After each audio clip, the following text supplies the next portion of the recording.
باللہ من الشیطان الرجیم بسم اللہ الرحمن الرحیم۔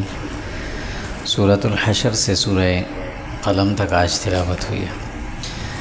سورۃ الحشر کو حشر اس لیے کہتے ہیں کہ حشر کے معنی تو اکٹھا کرنا۔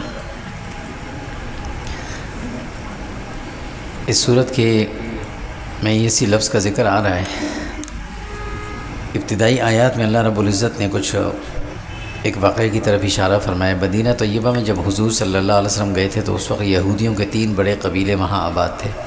ایک تھا قبیلے بنو قریظہ، ایک تھا بنو نذیر، ایک تھا بنو قینقاع۔ جب مسلمان مدینہ پہنچے تو قبیلے بنو قینقاع والے وہاں سے نکل کر پہلے ہی چلے گئے، خیبر میں آباد ہو گئے۔ خیبر جو مدینہ طیبہ سے تقریباً 160-70 کلومیٹر دور ہے، وہاں آباد ہو گئے۔ بنو نذیر اور بنو قریظہ والے باقی رہ گئے۔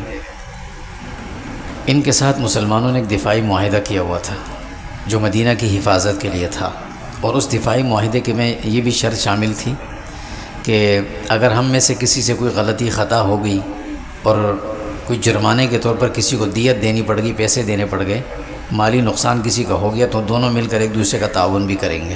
انہوں نے کہا ٹھیک ہے۔ اب اس درمیان میں ان کی وعدہ شکنیاں نظر آ رہی تھیں کہ یہ در پردہ چھپ چھپا کر وعدے توڑ رہے تھے، اور مکہ والوں سے ان کے رابطے تھے کہ مدینہ پہ حملہ کرو، ہم تمہارے ساتھ ہیں۔ یہ وہ الٹی سیدھی، ان کا ایک سردار تھا کعب بن اشرف، وہ بھی جاتا رہتا تھا۔ ان باتوں کا علم حضور کو ہوتا بھی تھا، حضور خاموشی اختیار فرمائی تھی آپ نے۔ درمیان میں ہوا یوں کہ ایک دفعہ ایک صحابی ہیں حضرت عمر بن امیہ رضی اللہ تعالیٰ عنہ، ان سے ایک قتل ہو گیا تھا، غلطی بھی کی بنیاد پر ہو گیا تھا۔ تو مقتول کے ورثاء جو تھے وہ دیت مانگ رہے تھے۔ دیت کے اچھے خاصے پیسے ہوتے ہیں، 100 اونٹوں کی قیمت دینی پڑتی ہے۔ مسلمانوں کی مالی وسعت ایسی تھی نہیں، تو حضور صلی اللہ علیہ وسلم اس معاہدے کی روح سے ان کے پاس گئے، بنو نذیر والوں کے پاس، کہ بھائی ایسا کرو کہ اب ہم پہ یہ مسئلہ آ گیا تو ہمارے ساتھ تعاون کرو۔ انہوں نے کہا ٹھیک ہے، آپ کل آ جانا۔ حضور نے کہا ٹھیک ہے، میں کل آؤں گا۔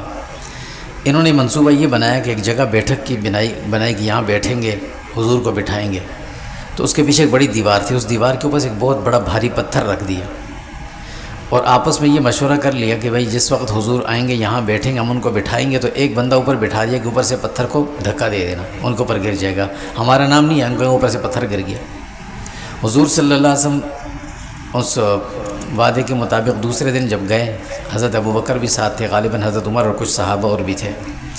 جیسے ہی وہاں پہنچے، بیٹھنے لگے تھے کہ اللہ رب العزت نے جبرائیل امین کے ذریعے بتا دیا، حضور اٹھ کر فوراً باہر آ گئے، بات ہی نہیں کی، سیدھا نکل گئے۔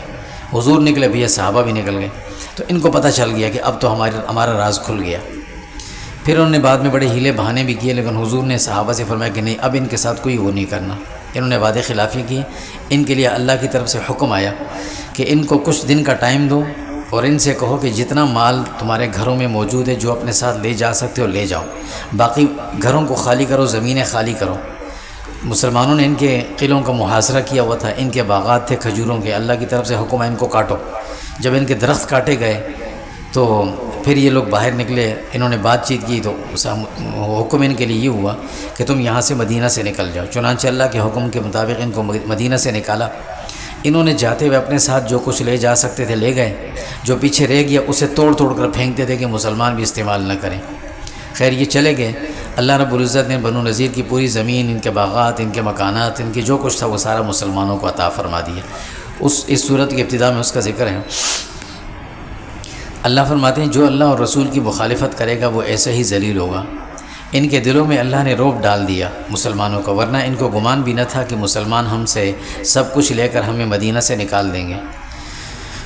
مسلمانوں کو یہودیوں کے درختوں کے کاٹنے پر جب اسے حکم ہوا، حضور نے فرمایا درخت ان کے کاٹو، تو مسلمان تھوڑا سا وہ کر رہے تھے کہ بھئی صحابہ کیوں ان درختوں کو کیوں کاٹیں، تو ہمارے کام میں آئیں گے۔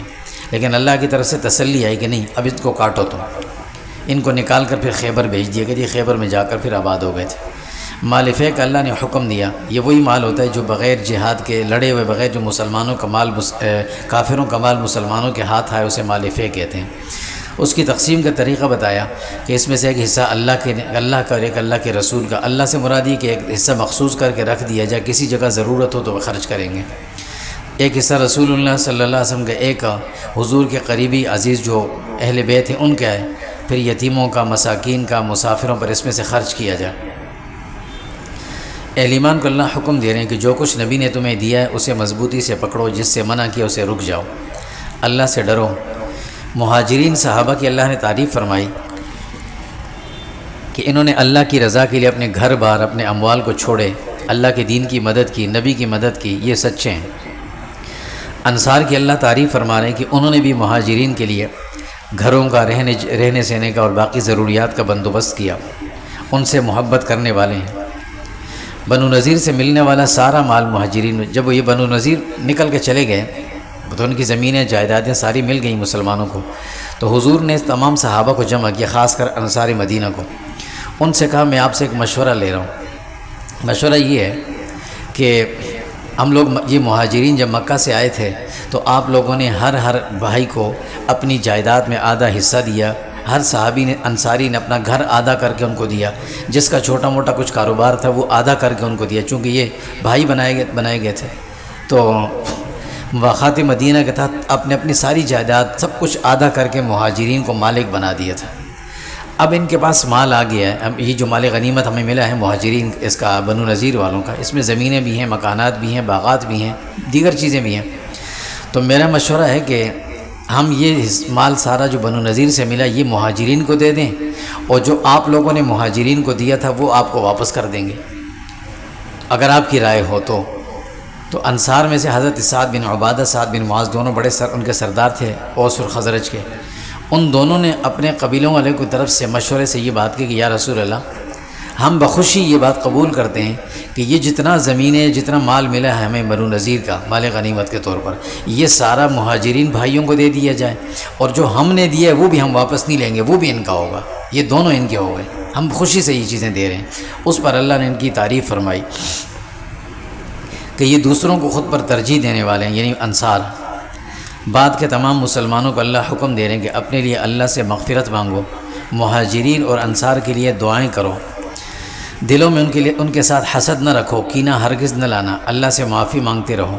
عبداللہ بن ابی جو منافق تھا، جس نے بنو نذیر والوں کو کہا تھا آخر وقت تک کہ تم ڈٹ جانا، ہم تمہارے ساتھ ہیں، آئیں گے مدد کو، پھر موقع پر وہ نہیں آیا ڈر کے مارے، اس کا اللہ نے ذکر کیا کہ اس کی مثال شیطان کی سی ہے، انسان کو گناہ کرواتا ہے پھر کہتے ہیں میں تو اس سے بری ہوں۔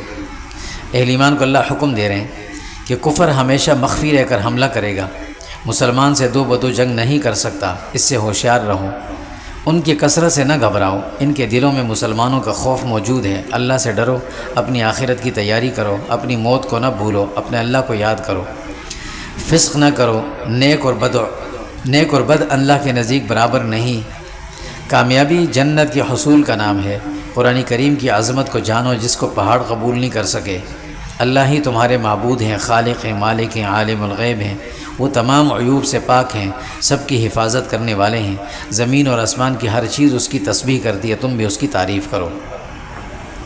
سورۃ الممتحنہ، ممتحنہ کا معنی ہوتا ہے امتحان لینا۔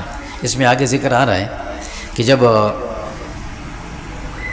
کفار کی خواتین اگر مسلمان ہو کر مسلمانوں کے پاس آ جائیں کہ ہم مسلمان ہو گئی ہیں، تو مسلمانوں سے یہ حکم دیا گیا ہے کہ ان کی باتوں پر فوراً اعتبار نہیں کرنا، پہلے ان کو اچھی طرح جانچ لینا، سمجھ لینا واقعی وہ دل سے مسلمان ہوئی یا کسی اور غرض سے آئی ہیں۔ اگر وہ مسلمان ہوئی ہیں تو پھر انہیں قبول کر لو اپنے معاشرے میں، لیکن ان کا اچھی طرح جانچ کر امتحان لینا۔ اس صورت کے ابتدا میں حضرت حاتب بن ابی بلتہ رضی اللہ تعالیٰ عنہ کو واقعہ مشہور ہے، اس واقعے کی طرف اللہ نے اشارہ فرمایا، جو ایک بدری صحابی تھے جنہوں نے مکہ والوں کو فتح مکہ سے پہلے سن 8 ہجری کے ابتدا میں خط لکھا تھا، اس کا تفصیلی واقعہ پہلے بیان ہو چکا، ذکر وہاں موجود ہے۔ وہ اللہ فرماتے ہیں کہ کافر تمہارے بھی دشمن ہیں، میرے بھی، ان کو اپنا دوست نہ بناؤ، وجہ اس کی یہ ہے کہ وہ قرآن اور اسلام کے منکر ہیں، تمہیں گھروں سے نکالا انہوں نے، اگر اللہ کو راضی کرنا ہے تو یہ نہ کرو، یعنی ان سے دوستیاں نہ کرو، دل میں بھی ان سے لگاؤ نہ رکھو، اللہ سب جانتے ہیں۔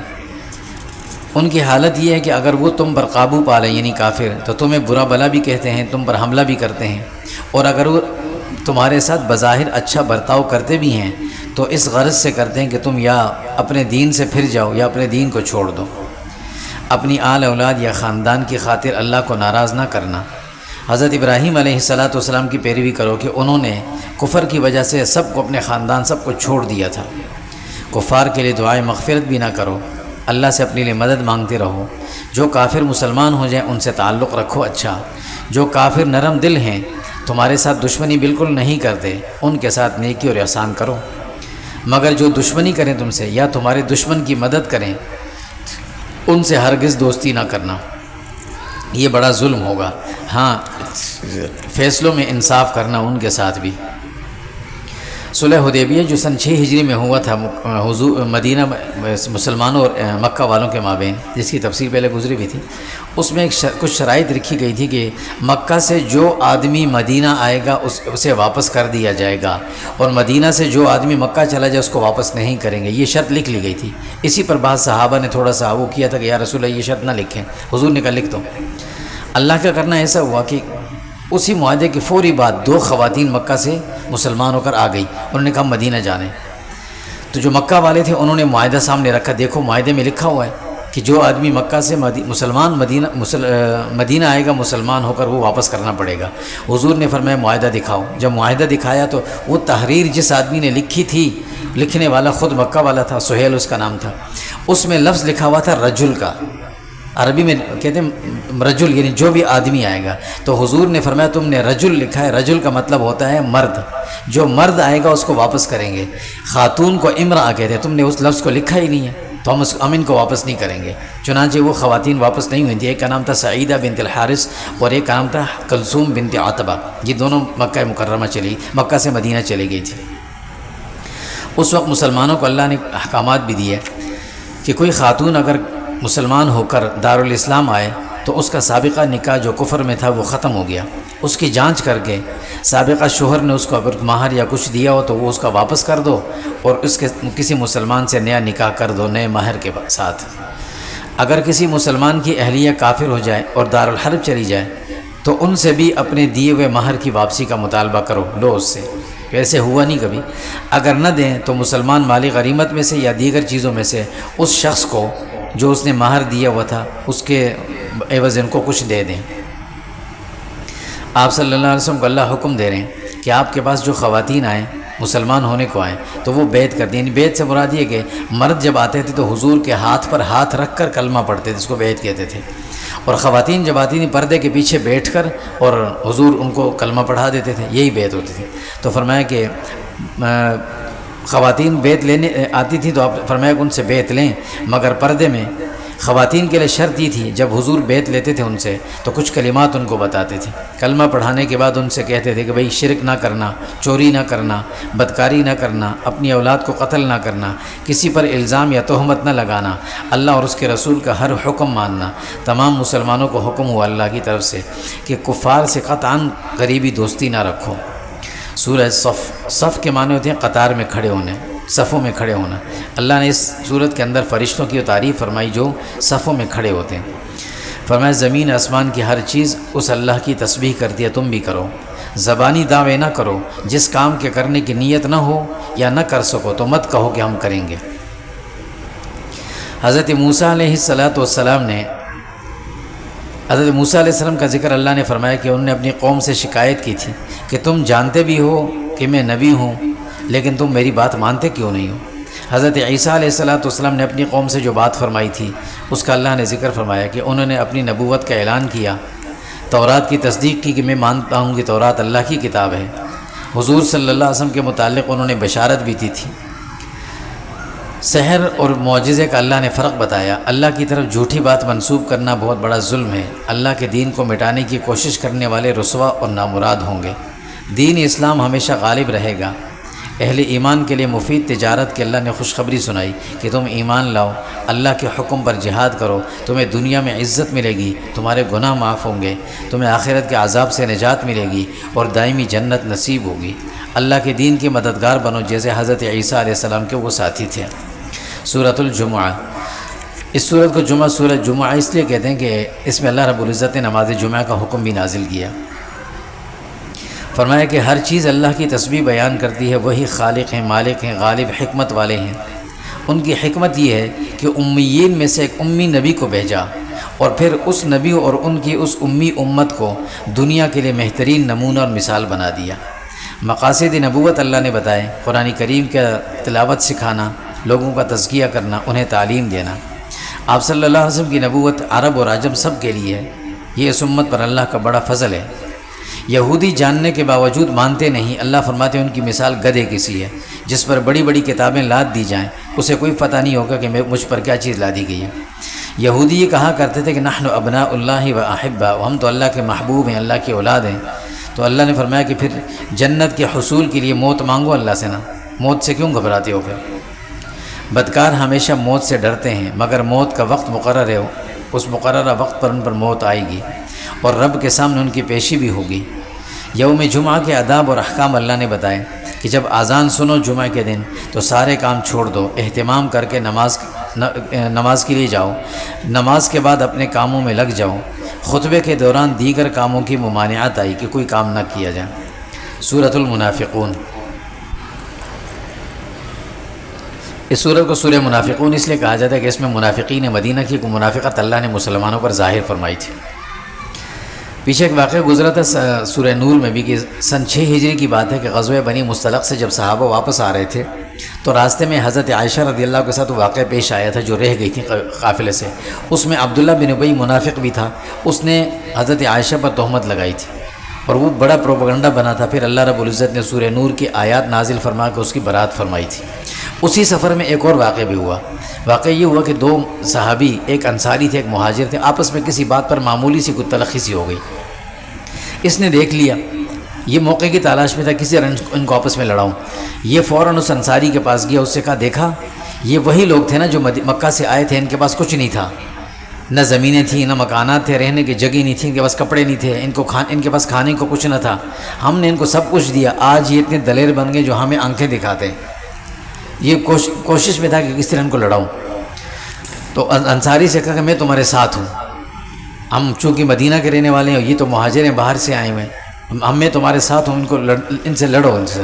اور واپس جب ہم جائیں گے مدینہ پہنچیں گے تو ایک لفظ اس نے کہا کہ لَيُخْرِجَنَّ الْأَعَزُّ مِنْهَا الْأَذَلَّ، کہ ہم جو کہ عزت والے ہیں وہاں کے مقامی ہیں، تو ان مہاجرین کو نعوذ باللہ ثم نعوذ باللہ ان کے لیے لفظ استعمال کیا جو استعمال نہیں کرنا چاہیے، لیکن اس نے کیا۔ اللہ نے بھی ذکر کیا کہ ذلیل، ان ذلیلوں کو ہم نکال دیں گے مدینہ سے۔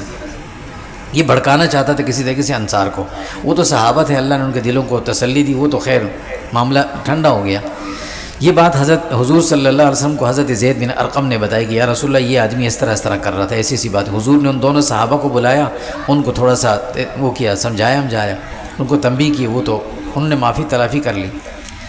اس سے پوچھا تم نے ایسی بات کیوں کہی ہے؟ اس نے کہا میں نے نہیں کی، جھوٹ بولا، یہ مکر گئے اپنی بات سے۔ حضور نے کہا ٹھیک ہے جاؤ۔ ان کا بیٹا تھا جس کا نام عبداللہ تھا، وہ مسلمان تھا، اس کو بھی پتہ چل گیا میرے والد نے یہ بات کہی ہے، اور جو مہاجرین کے لیے اس نے یہ بات کہی ہے تو مہاجرین میں تو حضور بھی ہیں، تو یہ بات ان کے لیے بھی ہو گئی۔ تو انہوں نے راستے میں اپنے والد کا گریبان پکڑا باقاعدہ اور اس سے کہا کہ آپ نے یہ لفظ کہا ہے کہ یہ مہاجر ذلیل ہیں، آپ کو پتہ ہے اس میں حضور بھی آتے ہیں، آپ یہاں یا تو خود بولو کہ ہم ذلیل ہیں وہ عزت والے ہیں، اور یا تو میں آپ کو مدینہ میں داخل نہیں ہونے دوں گا، میں آپ کو اپنے ہاتھوں قتل کروں گا۔ اس سے یہ مجبور ڈر کے مارے مجبوراً اس نے یہ بات کہی کہ ہاں ہم ذلیل ہیں، ہم سے یہ غلطی ہوئی تھی۔ اس کا ذکر اللہ نے اس میں فرمایا۔ مسلمانوں کو اللہ نے اطلاع دی کہ منافق ہمیشہ جھوٹی قسمیں کھا کر خود کو تمہارا خیرخواہ ثابت کریں گے، مگر یہ قسمیں صرف اپنے لیے ڈھال کے طور پر استعمال کرتے ہیں۔ ان کی باتوں کا اعتبار نہ کرنا، ان کی ظاہری آسودگی اور میٹھی باتوں کا اعتبار بھی نہ کرنا، ان کے دلوں پر مہر لگی ہے، یہ تمہارے دشمن ہیں، ان سے ہوشیار رہو۔ عبداللہ بن ابی کو لوگوں نے کہا، مشورہ دیا کہ تم اس بات پر جو تم نے کی ہے معافی مانگ لو حضور سے جا کر، اس نے انکار کر دیا تھا۔ منافق اور متکبر ہوتے ہی اور ایسے ہیں، اوروں کو بھی دین سے متنفر کرتے ہیں۔ عبداللہ بن ابی نے منافقین سے کہا کہ ان مہاجرین سے سب کچھ واپس لے لو، کچھ نہ دو ان کو۔ یہ پھر بھی اپنی باتوں سے باز نہ آیا۔ اللہ نے جواب دیا کہ زمین آسمان کے خزانے اللہ کے ہیں، وہ جس کو چاہیں دیں گے۔ اس نے کہا کہ مدینہ پہنچ کر ہم معززین مل کر ان کو نکالیں گے۔ اللہ نے جواب دیا عزت اور ذلت والے کون ہیں یہ تو اللہ جانتے ہیں، اللہ کے نزدیک اللہ اور اللہ کے نبی اور مومنین عزت والے ہیں۔ منافقین کی سزا اللہ نے ذکر کی کہ اگر آپ بھی ان کے لیے یعنی حضور سے فرمایا آپ بھی ان کے لیے معافی مانگیں گے پھر بھی ان کو معافی نہیں ملے گی۔ اہل ایمان کو اللہ حکم دے رہے ہیں اپنی مال اور اولاد کے مصروفیت میں مشغول ہو کر دین سے غافل نہ بنو ورنہ اپنا نقصان ہوگا۔ اللہ کے دیے ہوئے میں سے خرچ کرو، اس سے قبل کہ موت آ جائے، پھر افسوس کرو گے، مہلت مانگو گے مگر مہلت نہیں ملے گی۔ سورہ تغابن۔ تغابن کے معنی ہوتے ہیں ہار اور جیت والا دن۔ قیامت کے ناموں میں سے ایک نام ہے یہ، اس صورت میں آگے اس کا نام آ رہا ہے۔ ہر مخلوق اللہ کی حمد و ثنا کرتی ہے، تم بھی کرو، وہی حقیقی بادشاہ ہیں، عالم الغیب ہیں، ظاہر اور مخفی ہر بات کو جاننے والے ہیں، خالق ہیں انسانوں کے بھی۔ انسانوں کو خوبصورت شکل میں پیدا کیا، پھر یہ انسان دو جماعتوں میں تقسیم ہو گئے، ایک مسلمان اور ایک کافر۔ امم سابقہ کے احوال کو پڑھو اور ان سے عبرت حاصل کرو۔ ان کی تباہی کے دو بڑے اسباب تھے، ایک تو نبی کی نبوت کا انکار کرنا اس وجہ سے کہ ان کے بقول نبی انسان نہیں ہو سکتے، اور دوسرا وہ بعث بعد الموت کا یقین نہیں رکھتے تھے۔ اللہ فرماتے ہیں سنو، تم سب کو قیامت کا دن اٹھایا جائے گا، اللہ اور رسول پر ایمان لاؤ، قرآن مجید پر عمل کرو، یہ تمہارے لیے نور ہے۔ اس دن کو یاد رکھو جس دن سب کو جمع کیا جائے گا، یہ ہار اور جیت کا دن ہوگا۔ ایمان اور اعمال صالحہ والوں کی چھوٹی موٹی خطائیں اللہ معاف کر کے انہیں دائمی طور پر جنت میں بھیج دیں گے، منکرین اور کفار اور بدکاروں کو جہنم میں ڈال دیا جائے گا۔ یاد رکھو کوئی مصیبت پریشانی اللہ کے حکم کے بغیر نہیں آتی، اس پر صبر کرو، اللہ اور اس کے رسول کی اطاعت کرو، اللہ کے حکموں کو نہ توڑو۔ نبی کا کام تھا احکامات کا پہنچانا، وہ تم تک پہنچا چکے ہیں۔ اسی رب کو اپنا معبود تسلیم کرو، اس پر کامل یقین رکھو۔ تمہاری ازواج اور اولاد بھی اگر نیکی کے راہ میں رکاوٹ بنے تو ان کی پرواہ نہ کرو، اور اگر یہ غفلت کا سبب بنے تو سمجھ لو یہ تمہارے دشمن ہیں۔ تمہارے اموال اور اولاد یہ من جانب اللہ تمہارے لیے ذریعہ آزمائش ہیں۔ اگر کسی بات پر تمہیں غصہ آئے تو معافی اور درگزر سے کام لو، اللہ سے ڈرو، اللہ کے احکامات کو سنو، ان پر عمل کرو، اللہ کی راہ میں خرچ کرو، بخل اور لالچ سے بچو۔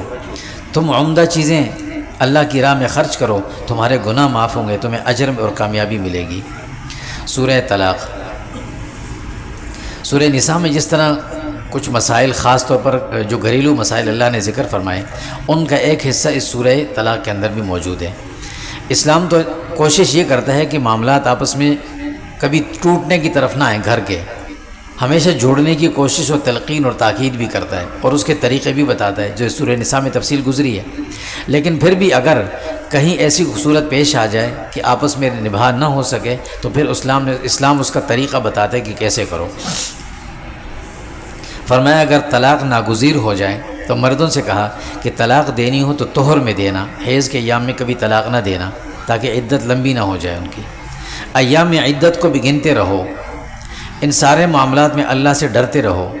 مطلقہ جس کو طلاق ہو گئی وہ اپنی عدت اپنے ہی گھر میں گزارے، اسے گھر سے نہ نکالا جائے، ہاں اور خود بھی نہ نکلے وہ۔ اگر وہ خود کسی وجہ سے چلی جائے یا گھر میں رہنا مشکل ہو اس کے لیے تو پھر جانے پر مرد گناہگار نہیں ہوں گے۔ اللہ کی مقرر کردہ حدود کو نہ پھلانگنا۔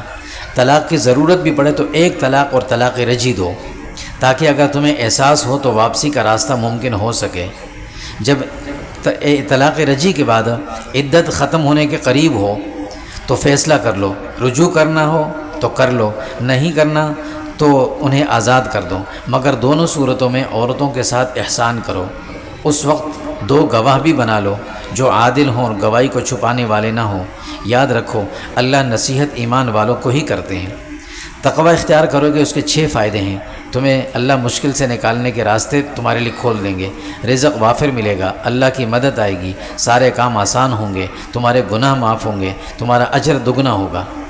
عدت کی اقسام اللہ نے بتائیں کہ ایک عدت وہ ہوتی ہے جو طلاق کی ہوتی ہے، ایک عدت وہ ہوتی ہے کہ جس میں کسی خاتون کے شوہر کا انتقال ہو جائے تو دونوں عدتیں کیسے گزاریں گی، اس کی تفصیل اللہ نے بتائی۔ مطلقہ کو ایام عدت میں جب وہ عدت میں ہو رہنے کی جگہ نان نفقہ یعنی خرچہ وہ اپنی استطاعت کے مطابق دو، اور اگر تمہارا بچہ چھوٹا نومولود ہے، بچے کو دودھ پلا رہی ہے تو اس پلانے پر اسے دودھ پلانے پر بھی اجرت دو۔ اس معاملے میں دونوں ایک دوسرے کی مجبوری سے غلط فائدہ بھی نہ اٹھائیں، مرد خاتون کو مجبور نہ کرے، خاتون مرد کو مجبور نہ کرے کہ زیادہ پیسوں کا مطالبہ بھی نہ کرے۔ ہاں عورت اگر بچے کو دودھ پلانے سے انکار کر دے چونکہ اب وہ طلاق کے بعد غیر ہو گئی ہے یا اجرت زیادہ مانگے تو پھر دوسری جگہ سے اس بچے کے لیے دودھ کا بندوبست کرو۔ یاد رکھو احکامات ربانی کی نافرمانی پر کئی بڑے بڑے شہر تباہ ہوئے ہیں، دنیا میں بھی ان کی نافرمانی کی سزا ملی اور آخرت میں بھی ان کو بڑی سزا ملے گی۔ اپنی عقل کو استعمال کرو، اللہ سے ڈرو۔ یہ رسول تمہارے پاس میرے احکامات لائے تاکہ اندھیروں سے تمہیں روشنی کی طرف نکالیں۔ ایمان اور عمل صالح کا بدلہ دائمی جنت ہے، اللہ کی مہمان نوازی ہے۔ یہ احکامات زمینوں اور آسمانوں کے خالق اور مالک کے ہیں، جو قادر بھی ہیں، علیم بھی ہیں۔ سورہ تحریم، تحریم کے معنی ہوتے ہیں کسی چیز کو اپنے اوپر حرام قرار دینا۔ اس صورت میں مشہور واقعہ ہے جو حضور صلی اللہ علیہ وسلم نے ایک مرتبہ حضرت زینب رضی اللہ کے ہاں، جو ان کی اہلیہ تھیں، ان کے ہاں شہد پیا تھا، تو جس کے بعد حضرت عائشہ اور حضرت حفصہ رضی اللہ عنہ سے کوئی بات کہی تھی، ایک واقعہ چھوٹا سا۔ اس پر حضور نے فرمایا تھا کہ اگر شہد کی وجہ سے میرے منہ سے کوئی بدبو آ رہی تو آئندہ میں شہد استعمال نہیں کروں گا، قسم کھائی تھی۔ اللہ نے اس وقت یہ آیات بھی نازل فرمائی اور اس واقعے کی تفصیل بھی بتا دی تھی۔ یہ واقعہ تفصیل کے ساتھ پہلے بیان ہوا ہے۔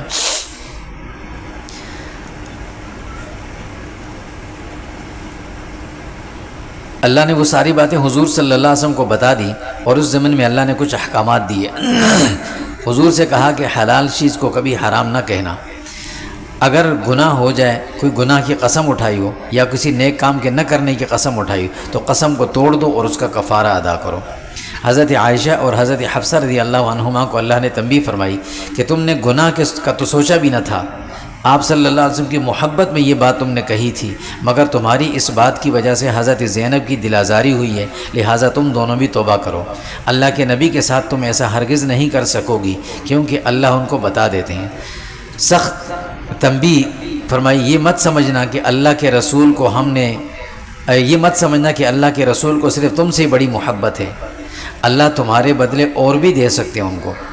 نیک خواتین کی صفات اللہ نے بتائیں کہ مسلمان ہوں، کامل ایمان والی ہوں، اللہ اور نبی کی اتباع کرنے والی ہوں، ہر وقت توبہ کرنے والی، اللہ کی عبادت کرنے والی، روزے رکھنے والی۔ اہل ایمان کو اللہ کچھ احکامات دے رہے ہیں کہ خود کو اور اپنے اہل و عیال کو جہنم کی آگ سے بچاؤ۔ وہ ایسی آگ ہے جس میں پتھر اور انسان ہی جلیں گے۔ ان آگ کے گڑھوں پر سخت قسم کے فرشتے بھی کھڑے ہوں گے، اگر یہ اندر سے لوگ نکل کر باہر نکلنے کی کوشش کریں گے تو وہ فرشتے انہیں مار کر واپس پھینکیں گے، اور ان سے کہا بھی جائے گا کہ آج تمہارا کوئی عذر بھی نہیں سنا جائے گا، جو تم نے کیا اس کی سزا ہے، بھگتو۔ ہر وقت سچی توبہ کرو تاکہ تمہارے گناہ معاف ہوں، تمہیں جنت ملے۔ ایمان اور اعمال صالحہ والے اس دن نبی کریم صلی اللہ علیہ وسلم کے ساتھ ہوں گے۔ کفار اور منافقین سے جہاد میں سختی اختیار کرو۔ فلاح اور کامیابی کے لیے ایمان اور عمل صالح ضروری ہے، صرف کسی نیک شخص سے تعلق کافی نہیں ہے، یعنی جنت کے لیے اور حصول جنت کے لیے ایمان اور عمل صالح ضروری ہے۔ کسی نیک آدمی سے صرف تعلق کافی نہیں، نبی سے رشتہ زوجیت ہی کیوں نہ ہو، جیسے نوح علیہ السلام اور لوط علیہ السلام کی دونوں کی ازواج غیر مسلمہ، اور ایمان اور عمل صالح ہو تو کفر کے ماحول میں بھی کامیابی ملتی ہے، جیسے حضرت آسیہ کو ملی اور حضرت مریم کو۔ سورہ ملک، اس سورت کا نام سورۃ الملک ہے، اس میں اللہ تعالیٰ کی بادشاہت کا اعلان بھی ہے۔ اس سورت کا نام واقعہ اور ناجیہ بھی ہے۔ اللہ فرماتے ہیں وہ اللہ وہی اللہ بادشاہ ہیں، موت و حیات کے مالک ہے، دنیا کی زندگی تمہارے لیے آزمائش ہے، اللہ دیکھتے ہیں کون نیک ہے کون برا ہے۔ اس اللہ کی تخلیقات ایسی ہیں کہ تم اگر بار بار تنقید کی نگاہ سے دیکھو گے پھر بھی کہیں تمہیں نقص نظر نہیں آئے گا۔ ستاروں کی وجہ تخلیق اللہ نے بتائی، ان کے ذریعے آسمان کی زینت ہے، شیاطین کو مارا جاتا ہے۔ اہل کفر کی حالت کا اللہ نے ذکر کیا کہ ان کے لیے جہنم خاص ہے، جب جہنم ان کو پھینکا جائے گا تو جہنم بھی غصے سے دھاڑے گی، چیخے گی۔ داروغہ جہنم ان سے سوال کریں گے کہ تمہارے پاس اللہ کا پیغام نہیں آیا تھا؟ اب یہ اقرار بھی کریں گے اور افسوس بھی کریں گے، مگر انہیں فائدہ نہ ہوگا۔ خوف خدا رکھنے والوں کے دو فائدے ملیں گے، ان کے گناہ معاف ہوں گے، انہیں جنت نصیب ہوگی۔ جو خالق کائنات ہیں وہ انسانوں کے ظاہر اور باطن سے باخبر ہیں، حلیم ہیں، اسی نے زمین کو تمہارے تابع کیا، وہی سب کو کھلاتے ہیں، مگر یاد رکھو اس کے سامنے حاضر بھی ہونا ہے۔ کفار اور بدکاروں کو اللہ تنبیہ کر رہے ہیں، اتنے بے خوف نہ بنو، وہ تمہیں زمین میں دھنسا بھی سکتے ہیں، تم پر پتھروں کی بارش بھی ہو سکتی ہے، ایسا ہوا بھی ہے پہلے۔ اس کی قدرتوں کو پہچانو، اس کے بغیر کوئی کسی کی مدد نہیں کر سکتا، وہ رزق کو روک لے تو کوئی دے نہیں سکتا۔ اس رب کی نافرمانی نہ کرو دین سے دور نہ بھاگو، سیدھے رہو، صراط مستقیم پر چلو، اسی نے تمہیں پیدا کیا، حواس خمسہ دیے، ان حواس کو بروئے کار لا کر اس اللہ کو پہچانو، اسی کے سامنے پیشی بھی ہونی ہے۔ مشرکین کا یہ اعتراض کہ قیامت کب آئے گی، اللہ نے جواب دیا کہ ان سے کہو آئے گی ضرور، مگر وقت کا علم اللہ کو ہے، اور جب آئے گی تمہیں پتہ چل جائے گا، مگر آئے گی اچانک، پھر تم افسوس کرو گے لیکن کر کچھ نہ سکو گے۔ کچھ احکامات اللہ دے رہے ہیں، اللہ کے سامنے فردن فردن ہر شخص کی پیشی ہوگی، اپنی اپنی فکر کرو، خود کو عذاب سے محفوظ کرو، اس رب پر یقین کامل رکھو، اسی پر بھروسہ کرو۔ اللہ فرماتے ہیں سنو، اللہ اپنی نعمتیں چھین لیں تو پھر تم کچھ نہیں کر سکو گے۔ سورہ قلم، اس سورہ کو سورۃ القلم اس لیے کہا جاتا ہے، اس میں اللہ نے قلم کی قسم کھائی ہے۔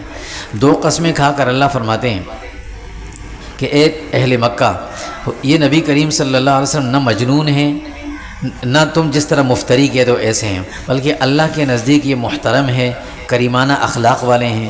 بہت جلد تمہیں پتہ چل جائے گا مجنون کون ہے اور ہدایت پر کون ہے۔ اہل ایمان کو اللہ حکم دے رہے ہیں کہ کفر کے مقابلے میں سختی اختیار کرو، شریعت کے کسی حکم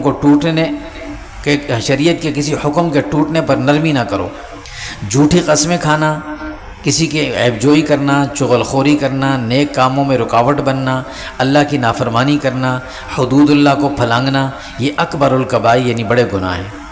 کافر کو بھی یہ زیب نہیں دیتے۔ اللہ کے احکامات سے روگردانی کرنا روز محشر ذلت اور رسوائی کا سبب ہے۔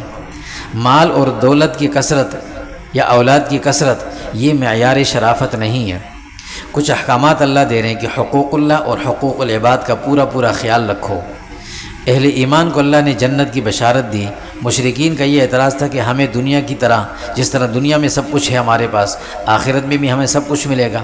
اللہ نے جواب دیا کہ تم نے یہ بات کس کتاب میں دیکھی ہے؟ کیا اللہ نے تم سے وعدہ کیا ہے کہ تم نافرمانی کرو تمہیں کچھ نہ کہا جائے گا؟